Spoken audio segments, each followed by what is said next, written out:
Hey family, nice to have that you again. In this exclusive content, let's solve this subtraction problem. 96 minus 28. The ones column is on the right and the tens column is on the left.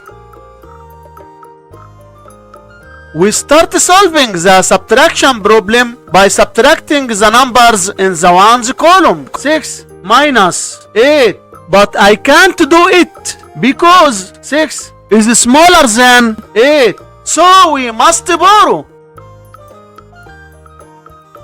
You go to the 9 in the tens place and borrow 1 from it. So the 6 becomes 16 and 9 becomes 8. Now we have 16 minus 8, which equals 8, right? 8 in the ones place. Then go to the tens column. 8 minus 2 equals 6, right? 6 in the tens place. So 96 minus 28 equals 68. And this is our final answer to this problem. Thanks for watching. Hit like and subscribe for weekly videos.